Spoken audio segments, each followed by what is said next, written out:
Kamu bingung mau belajar keislaman tapi terkendala jarak dan waktu? Atau kamu bingung mau belajar keislaman tapi yang ringkas dan mudah dipahami? Nah, kami tahu solusinya. Ayo ikuti program Kuliah Studi Islam atau KSI Online bersertifikat. Program ini telah diikuti oleh 100.000 lebih peserta dari seluruh Indonesia loh. Dan program ini 100% gratis. Kenapa sih kamu harus bergabung di program Kuliah Studi Islam atau KSI Online ini? Pertama, kedua, ketiga,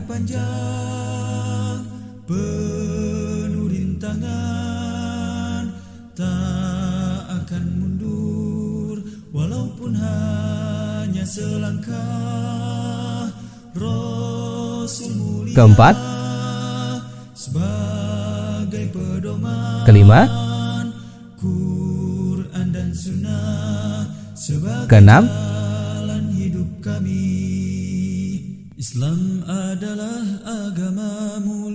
dan seluruh program ini gratis. Daftar sekarang juga dengan ketik KSI, tanda pagar nama lengkap, tanda pagar kota, dan kirim melalui nomor WhatsApp berikut ini. Ayo tunggu apa lagi? Daftar segera di program Kuliah Studi Islam atau KSI Online. Masya Allah, menarik bukan? Bagi kamu yang ingin belajar keislaman tapi terkendala jarak dan waktu, dan yang ingin belajar keislaman tapi yang ringkas dan mudah dipahami, Kuliah Studi Islam atau KSI Online solusinya. Sebagai jalan hidup kami, tak akan mundur walaupun hanya selangkah. Rasul mulia sebagai pedoman, Quran dan Sunnah sebagai jalan hidup kami. Bismillahirrahmanirrahim. Assalamualaikum warahmatullahi wabarakatuh. Innal hamdalillah nahmaduhu wa nasta'inuhu wa nastaghfiruh wa nastahdih wa na'udzu billahi min syururi anfusina wa min sayyiati a'malina. Man yahdihillahu fala mudhillalah wa man yudlil fala hadiyalah. Asyhadu an la ilaha illallah wahdahu la syarikalah wa asyhadu anna Muhammadan abduhu wa rasuluhu alladzi la nabiyya wa la rasula ba'dah. Allahumma salli wa sallim ala nabiyyina Muhammadin wa ala alihi wa sahbihi wa man tabi'ahum bi ihsanin ila yaumiddin. Amma ba'du. Sahabat LC yang dirahmati Allah Subhanahu wa taala, alhamdulillah di kesempatan yang berbahagia ini kita insyaallah akan membahas sebuah tema yang sangat penting untuk kita, yaitu tentang salat. Bagaimana kita melaksanakan salat dan hal-hal apa saja yang harus kita perhatikan agar salat kita bisa mewujudkan keberkahan, kebaikan kepada kita, keluarga kita di dunia dan di akhirat. Sahabat LC yang dirahmati Allah Subhanahu wa taala, sebagaimana kita ketahui bahwa salat merupakan salah satu sarana taqarrub kepada Allah yang paling agung, di mana ibadah salat ini merupakan perintah yang Allah berikan kepada kita langsung, perintahnya kepada Rasulullah sallallahu alaihi wasallam dengan cara diundang ke Sidratul Muntaha. Hal ini menunjukkan begitu besar dan cintanya Allah Subhanahu wa taala terhadap ibadah salat ini. Namun Rasulullah sallallahu alaihi wasallam dalam berbagai hadis memberikan sebuah peringatan kepada kita agar kita dalam melaksanakan salat bukan sekedar asal-asalan ataupun ala kadarnya. Kita harus memperhatikan syarat-syarat rukun dan hal-hal lainnya sehingga salat itu bisa diterima oleh Allah Subhanahu wa taala. Dalam sebuah hadis sahih riwayat Ahmad dari jalur Abu Qatadah, semoga Allah meridainya, dia berkata, Rasulullah sallallahu alaihi wasallam bersabda, aswa'un nas saraqatan alladhi yasruku min salatihi. Qalu ya Rasulullah wa kaifa yasruku min salatihi? Qala la yatimmu ruku'aha wala sujudaha Dalam riwayat yang lain, la yatimu ruku'aha wala sujudaha wala khusyu'aha. Artinya, Rasulullah sallallahu alaihi wasallam bersabda, sejelek-jelek pencuri, sejelek-jelek pencuri adalah orang yang mencuri salatnya. Ketika para sahabat bingung, maksud dari mencuri salatnya itu apa? Mereka bertanya kepada Rasulullah sallallahu alaihi wasallam, bagaimana seseorang mencuri salatnya? Maka Rasulullah sallallahu alaihi wasallam menjawab atau menjelaskan, la yatimmu ruku'aha, yaitu ketika salat tidak menyempurnakan rukuknya, tidak menyempurnakan sujudnya. Dalam riwayat yang lain juga tidak menyempurnakan kekhusyuannya di dalam salat. Dalam hadis ini Rasulullah sallallahu alaihi wasallam menganggap orang yang mencuri sesuatu dari salatnya sehingga salatnya tidak baik ya, di sisi Allah Subhanahu wa taala, itu lebih buruk daripada orang yang mencuri harta benda. Ya. Dan salah satu dari dua faktor yang menjadikan orang itu mencuri salat adalah dia tidak tumaninah. Disebutkan tadi dalam hadisnya, la yatimu ruku'aha, tidak menyempurnakan ruku dan sujudnya. Artinya dia tidak tumaninah. Padahal para ulama sudah sepakat bahwa tumaninah itu merupakan salah satu dari rukun-rukun salat yang harus kita lakukan. Ya. Sehingga pernah terjadi dalam sebuah kasus di mana ada salah seorang sahabat yang salatnya tidak tumaninah, maka Rasulullah sallallahu alaihi wasallam menyuruhnya untuk kembali melaksanakan salat karena salatnya tidak sah. Sampai Rasulullah sallallahu alaihi wasallam mengajarkan kepada orang tersebut tumaninah. Ya, dengan sabdanya, "Idza qumta ila shalah fakabbirhu, tsumma iqra ma tayassara ma'aka minal Qur'an." Rasulullah mengajarkan jika engkau melaksanakan salat, maka berdirilah, kemudian takbir, baca apa-apa yang menjadikan mudah untukmu di dalam salat, di dalam Al-Qur'an ya, saat salat. "Tsummarka hatta tatma'inna raki'an." Kata Rasulullah, setelah itu rukuklah sampai engkau benar-benar ruku dengan tumakninah. Ini perintah dari Rasulullah saat mengajarkan salat seseorang yang tidak tumakninah. Tsummarfa hatta ta'tadila qa'iman, tsummasjud hatta tatma'inna sajidan. Ya. Intinya Rasulullah sallallahu alaihi wasallam dalam hadis ini mengajarkan kepada orang tersebut yang tadi salatnya tidak ada tumakninah untuk kembali melaksanakan salat dan merealisasikan tumakninah di setiap rukun-rukun salat, di antaranya ruku, sujud, i'tidal dan seterusnya. Kemudian sahabat LC yang dirahmati Allah Subhanahu wa taala, yang tadi disebutkan dalam hadis juga tidak menyempurnakan khusyuk. Nah, ini pun bagian yang terpenting yang mungkin bisa jadi mayoritas atau sebagian kaum muslimin kurang begitu memperhatikannya. Ketika dia bisa tumakninah, namun tidak sedikit ya, orang yang juga belum mampu untuk melaksanakan kekhusyuan di dalam salat. Apa itu khusyuk? Khusyuk adalah qiyamul qalbi baina yadayillahi bil khudu wal dzul. Hadirnya hati ya, menghadap Allah Subhanahu wa taala ya, dengan penuh ketundukan dan kehinaan. Itu makna umum dari khusyuk. Jadi saat salat hatinya itu hadir di hadapan Allah Subhanahu wa taala, bukan hadirnya di luar salat, tapi benar-benar hatinya itu pasrah tunduk kepada Allah Subhanahu wa taala ketika dia sedang melaksanakan salat. Kemudian Ibnu Abbas berkomentar tentang masalah khusyuk ini. Beliau mengatakan, "Laisa laka min salatika illa ma aqalta minha." Tidak ada bagian dari salatmu kecuali apa yang kamu pahami dari salat tersebut. Ya. Jadi apa yang kita hadir hati kita saat salat, apa yang kita pahami saat kita salat, itulah bagian ataupun pahala yang akan Allah berikan kepada kita. Sebagaimana yang Rasulullah SAW sabdakan, hadis riwayat Abu Daud ya, derajatnya hasan. Rasulullah berkata atau bersabda, "Inna rajula la yansarifu wa ma kutiba lahu illa usyru salatihi." Seseorang itu ketika selesai dari salat tidaklah ditulis pahala baginya kecuali 1/10 dari salatnya. Ada juga yang mendapatkan tus'uha, thumunuha, subu'uha, sudusuha, khumusuha, rubu'uha, sulusuha, hatta nisfuha. Ya.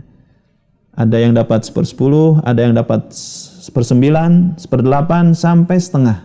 Tergantung kekhusyuan yang ada di dalam salat yang dia kerjakan. Ya. Makanya mungkin ini evaluasi ya bagi diri ana dan kita semuanya, bahwa khusyuk itu adanya di hati, bukan di ketenangan badan. Walaupun ketenangan badan, ya, rileksnya badan itu pun bagian dari efek adanya kekhusyuan di dalam hati. Tapi inti dari khusyuk itu ada di dalam hati. Mungkin kita bisa evaluasi salat-salat kita atau salat nanti ya, salat duhur, salat asar.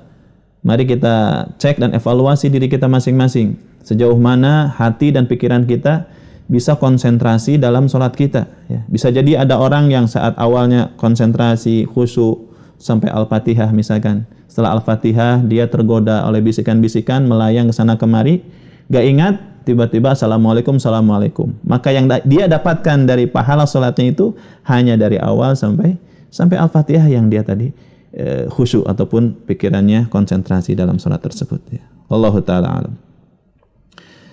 Suatu hari Umar bin Khattab pernah melihat ada seorang yang dia menundukkan kepalanya ya, ketika salat. Maka kata Umar, ya sahibar raqabah irfa raqabatak laisal khusyu' fil riqab innamal khusyu' fil qulub. Ya. Wahai yang punya artinya wahai yang sedang salat dengan menundukkan kepalanya, angkat kepala engkau, jangan terlalu menunduk gitu. Karena khusyuk itu bukan ada di leher-leher atau kepala kita, namun khusyuk itu berada di dalam hati kita. Ya. Sahabat LC yang dirahmati Allah Subhanahu wa taala, tentunya khusyuk ini merupakan salah satu rahasia orang bisa menikmati dan bisa mudah untuk melaksanakan salat. Ya. Oleh karenanya Allah Subhanahu wa taala berfirman di dalam Al-Qur'an, ya, Al-Baqarah, yang Quran surat Al-Baqarah ayat 45. A'udzubillahi minasyaitonirrajim. Wasta'inu bis-sabri was-shalah wa innaha lakabiratun illa 'alal khashi'in. Minta tolonglah kalian dengan sabar dan salat. Karena sungguhnya salat, sini kembali kepada salat, karena sungguhnya salat itu lakabiratun. Sungguh sangat berat ya, kecuali kepada orang-orang yang khusyuk. Jadi secara umum salat ini berat, ya. Berat. Kecuali ada pengecualian, akan mudah, akan menyenangkan, akan memberikan kenikmatan bagi siapa? Orang-orang yang khusyuk. Ya, makanya kita juga bisa menilai ya, apakah saat azan dikumandangkan kita merasa malas, merasa berat, itu tandanya kita belum bisa untuk khusyuk di dalam salat. Tapi kalau kita sudah bisa masuk ke khusyuk di saat salat, insyaallah kita akan dimudahkan oleh Allah untuk melaksanakan salat. Sahabat LC yang dirahmati Allah Subhanahu wa taala, ya, di dalam melaksanakan ibadah tentunya kita paham bahwa ada dua syarat yang harus kita kerjakan, ya.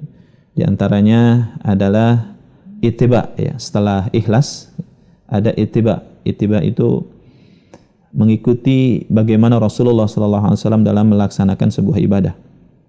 Nah, tumanina kemudian khusyuk, ini bagian dari bab ittiba, bab bagaimana kita mengikuti Rasulullah SAW dalam melaksanakan salat.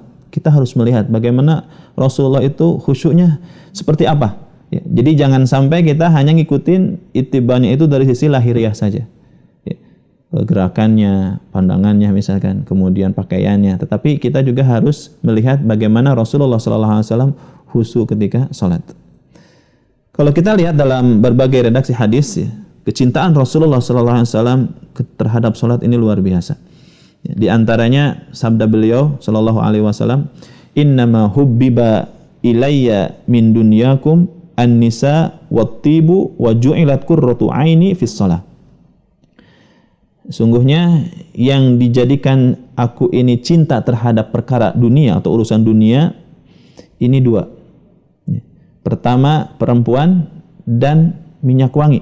Setelah itu Rasulullah SAW melanjutkan wa ju'ilat qurratu aini fis shalah, dan salat dijadikan penyejuk pandangan, penyejuk hati. Tentunya ini menunjukkan bahwa derajat salat melebihi daripada wanita dan parfum tadi yang Rasulullah sebutkan. Karena tidak semua yang dicintai oleh Rasulullah, tidak semua yang dicintai oleh kita semua itu bisa memberikan ketenangan atau penyejuk di dalam jiwa maupun mata. Ya. Dan salat itu bagi Rasulullah SAW itu penyejuk ataupun penentram ya mata dan hatinya. Dalam hadis yang lain Rasulullah SAW juga berkata kepada Bilal sebagai ajudan mungkin ya, pembantu Rasulullah SAW, ya Bilal, arihna bis salat. Wahai Bilal, mari kita beristirahat dengan salat. Subhanallah. Jadi Rasulullah SAW ketika dalam kondisi lelah, capek ataupun banyak hal-hal yang menjadikan mungkin problematika dalam kehidupannya, maka beliau beristirahat dengan salat. Dan Rasulullah SAW kecintaannya terhadap salat sampai diceritakan oleh Aisyah istrinya, bengkak kakinya karena saking lama dan seringnya berdiri untuk mengerjakan salat. Sahabat Elsi yang dirahmati Allah Subhanahu wa taala.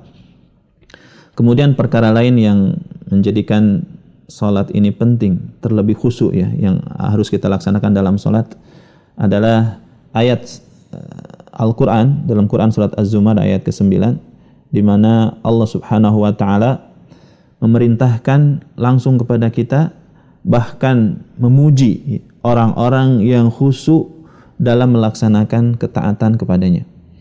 Allah berfirman, a'udzubillahi minasyaitonirrajim, amman huwa qanitun ana al-laili sajidan wa qa'iman yahdharul akhirata wa yarju rahmata rabbih qul hal yastawil ladzina ya'lamuna wal ladzina la ya'lamun innama yatadzakkaru ulul albab. Artinya kurang lebih, apakah orang musyrik yang lebih beruntung ataukah orang yang beribadah pada waktu malam dalam keadaan bersujud, berdiri, takut kepada akhirat dan mengharapkan rahmat Tuhannya? Katakanlah, apakah sama orang-orang yang mengetahui hak-hak Allah dengan orang-orang yang tidak mengetahui? Di sini qanit, orang-orang yang beribadah dalam kondisi khusyuk, maknanya itu. Jadi ketika dikatakan aman huwa qanitun ana al-lail, artinya orang-orang yang beribadah dalam kondisi khusyuk pada waktu malam dan sujud. Begitu kata para ahli tafsir.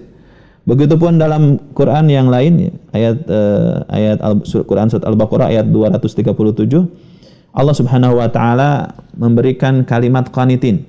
Wa qumu lillahi qanitin, berdirilah untuk Allah qanitin dengan kekhusyuan. Jadi kata-kata qanit di dalam Al-Qur'an itu salah satu maknanya yang secara mayoritas oleh para ulama ahli tafsir diartikan dengan kekhusyuan. Ya. Berarti ini perintah, wa qumu lillahi qanitin, berdirilah kepada Allah, laksanakanlah salat qanitin dengan penuh kekhusyuan. Ya Maryam, uknuti li rabbiki wasjudi. Wahai Maryam, uknuti, khusyuklah engkau li rabbiki untuk Rabb kamu, wasjudi dan sujudlah engkau. Kemudian firman Allah yang lainnya seperti dalam Quran surat Al-Ahzab 35 ayat 35, wal qanitin wal qanitat, artinya orang laki-laki yang khusyuk dan juga perempuan yang khusyuk. Jadi secara umum di dalam Al-Qur'an Allah Subhanahu wa taala langsung memberikan perintah agar kita semua melaksanakan ketaatan dengan kekhusyuan. Dan sekaligus Allah juga memberikan pujian bagi mereka yang melaksanakan ketaatan dengan kekhusyuan. Sahabat LC yang dirahmati Allah Subhanahu wa taala, kemudian ada beberapa pengaruh yang akan didapatkan bagi mereka yang melaksanakan salat tumaninah kemudian khusyuk. Itu sebagaimana yang kita dapatkan baik dari dalil Al-Qur'an ataupun As-Sunnah yang insyaallah akan ana sampaikan ya. Di antaranya adalah ketika seseorang melaksanakan salat dengan kekhusyuan, maka salatnya itu akan menjadikan orang tersebut baik ya. Baik di sisi Allah Subhanahu wa taala saat di dunia sampai di akhirat. Sebagaimana Allah Subhanahu wa taala berfirman, "Inna salata tanha 'anil fahsya'i wal munkar." Sungguhnya salat itu bisa mencegah seseorang dari perbuatan keji dan mungkar. Quran surat Al-Ankabut ayat 45. Ya. Kemudian ada juga asar sahih. Asar itu perkataan sahabat. Di mana yang berkata di sini adalah Ibnu Mas'ud. Dia atau beliau berkata, "Man lam tanhahu ya, salatuhu anil fahsya wal munkar lam yazid atau lam yazdad minallahi illa bu'dan." Orang yang salatnya tidak mencegah dari perbuatan kemaksiatannya, maka hal itu atau salat tersebut tidaklah menambah dari Allah kecuali jauh. Jadi istilah STM-nya yang mungkin kita sering dengar, salat terus maksiat jalan, itu enggak berlaku, tidak akan terjadi bagi orang-orang yang melaksanakan salat dengan khusyuk. Karena salat itu akan menjadikan orang-orang yang melaksanakannya itu menjadi baik di sisi Allah Subhanahu wa taala. Kemudian pernah juga dikatakan kepada Rasulullah sallallahu alaihi wasallam, seorang sahabat ya Rasulullah, inna fulanan yusallil laila kullah. Wahai Rasulullah, si fulan itu melaksanakan salat malam penuh. Fa idza asbaha saraqa. Namun ketika paginya dia mencuri. Maka kata Rasulullah sallallahu alaihi wasallam, satamna'uhu salatuh. Maka salatnya akan mencegah perbuatan maksiat tersebut. Ya. Jadi ketika orang tersebut benar-benar melaksanakan salat dengan penuh kehusyuan, sebelumnya tentunya rukun-rukunnya dilaksanakan, kemudian khusyuk, maka insya Allah salat tersebut akan mencegah dari perbuatan kemaksiatan yang dia lakukan. Ya. Kemudian sahabat Elsin dirahmati Allah Subhanahu wa taala, di akhirat kelak Allah Subhanahu wa taala ternyata hanya melihat, yang pertama kali dilihat adalah hanya salatnya. Kalau salatnya itu baik, maka insya Allah semua urusannya akan menjadi baik bagi dirinya. Sebagaimana dalam hadis riwayat Abu Dawud, hadis derajatnya sahih, Rasulullah bersabda, inna awwala ma yuhasabu bihil abdu yaumal qiyamah min amalihi salatuhu. Pertama yang akan dihisab seorang hamba itu di hari kiamat dari amalan-amalannya itu adalah salatnya terlebih dahulu. Ini yang pertama dan utama. Fa in salahat faqad aflaha wa anjaha. Jika salatnya baik, tentunya baik ini kategori ya di sisi Allah, standarnya tadi, tumaninahnya baik, rukun-rukunnya, kemudian khusyuknya di situ ada. Faqad aflaha, maka dia akan ya gembira, wa anjaha, sukses. Wa in fasadat, nah kebalikannya, ketika salatnya dia laksanakan salat, cuman fasadat ya. Salat yang dia kerjakan dari 5 kali waktu salat, misalkan dari salat-salat fardunya, fasadat. Fasadat itu ya buruk, jelek. Bukan berarti enggak salat, dia salat cuman fasadat, jelek. Faqad khaba wa khasara, maka dia sungguh rugi, celaka. Nah, ini menjadi sebuah pelajaran bagi kita bahwa ternyata salat itu menjadi standar utama kelak di hari kiamat. Makanya mari kita perbaiki sedikit demi sedikit salat kita, terkhusus dalam masalah tumaninah dan khusyuk. Kemudian hal lainnya yang memberikan faidah ataupun athar dari kekhusyuan yang kita laksanakan saat salat, adanya pertolongan Allah Subhanahu wa taala bagi orang-orang yang khusyuk. Jadi ketika tentunya kita semua punya permasalahan masing-masing ya, dan hidup ini adalah ujian, cobaan, darul fitnah, tempat diuji di dunia ini. Maka salah satu sarana yang paling tepat agar kita bisa mendapatkan pertolongan dari Allah Subhanahu wa taala dengan cara melaksanakan salat dengan landasan ataupun tentunya dengan ada khusyuk saat salat tersebut. Rasulullah sallallahu alaihi wasallam iza hazabahu amrun shalla.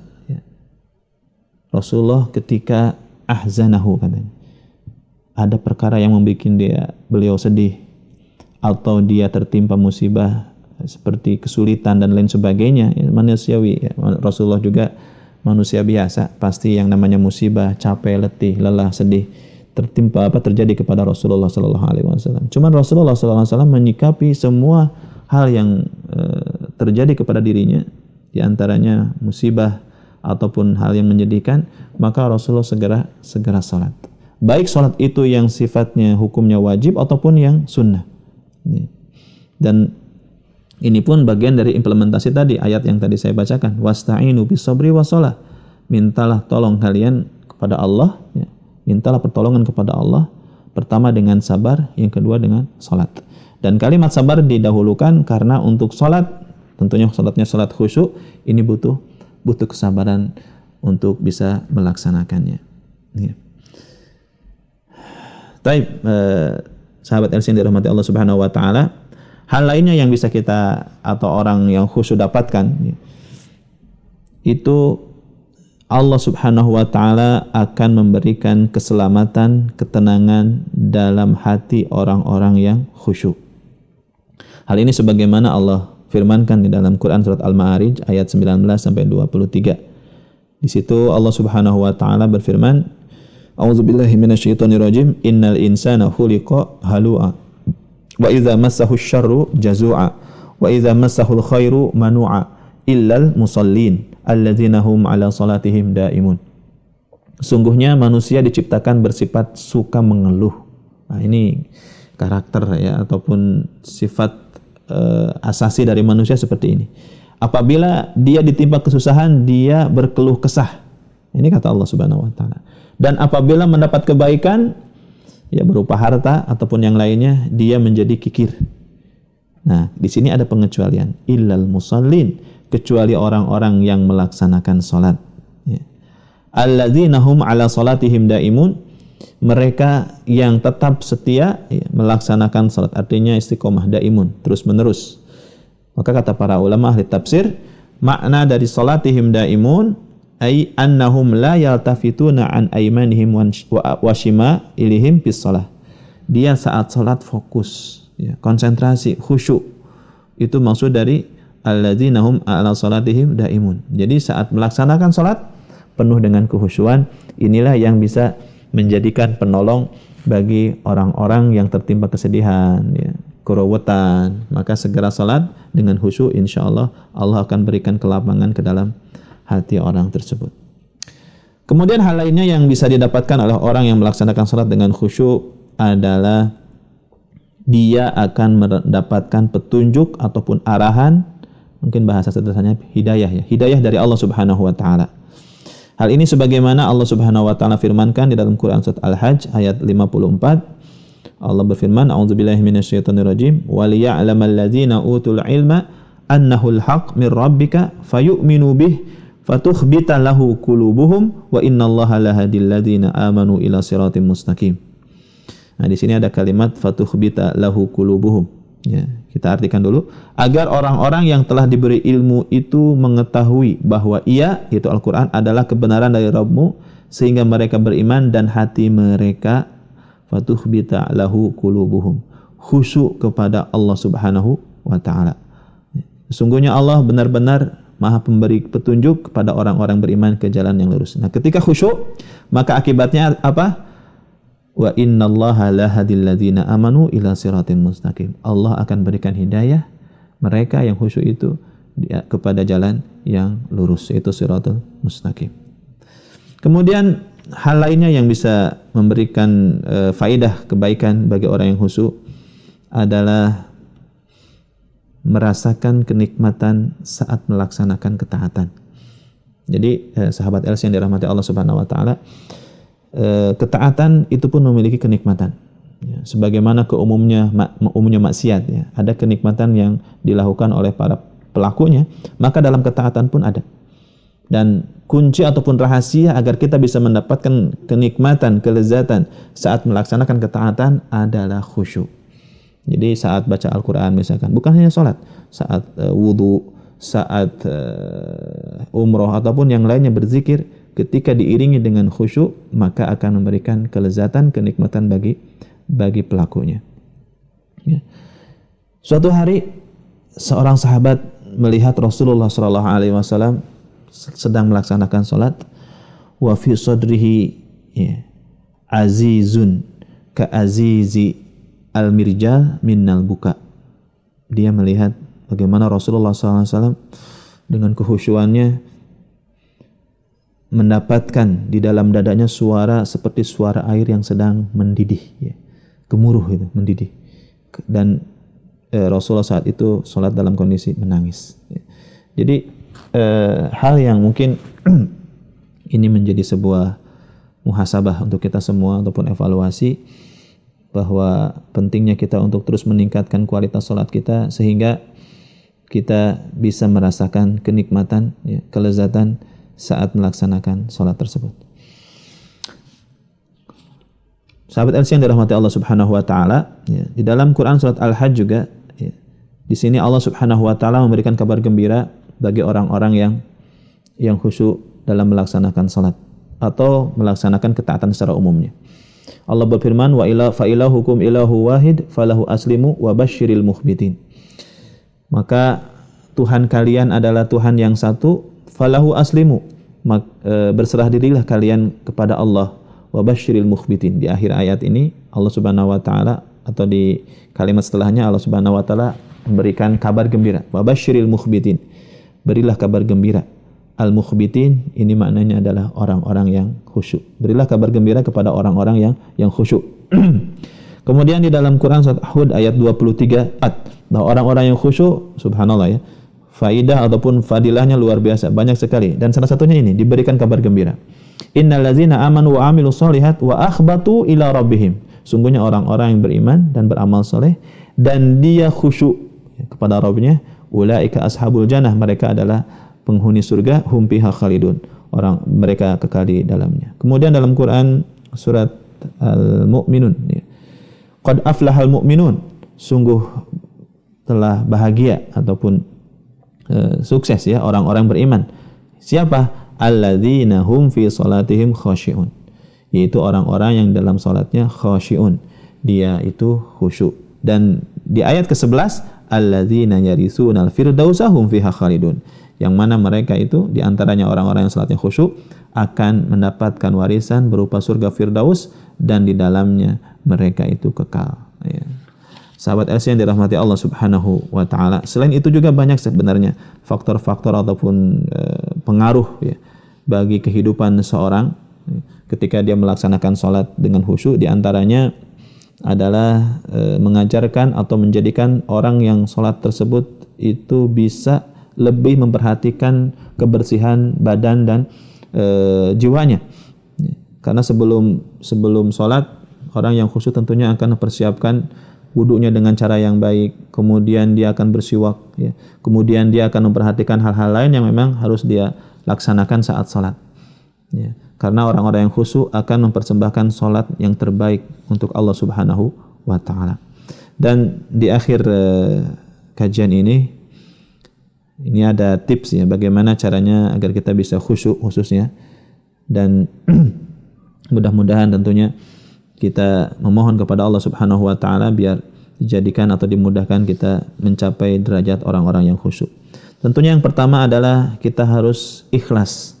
Perbaiki hati kita agar kita senantiasa meningkat keikhlasan kita untuk Allah Subhanahu wa taala.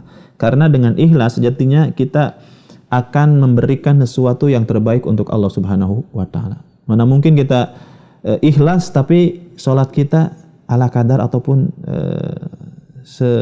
dia tidak baik. Gak mungkin. Kalau kita ikhlas, pastinya kita ingin mempersembahkan sesuatu yang terbaik untuk Allah Subhanahu wa taala.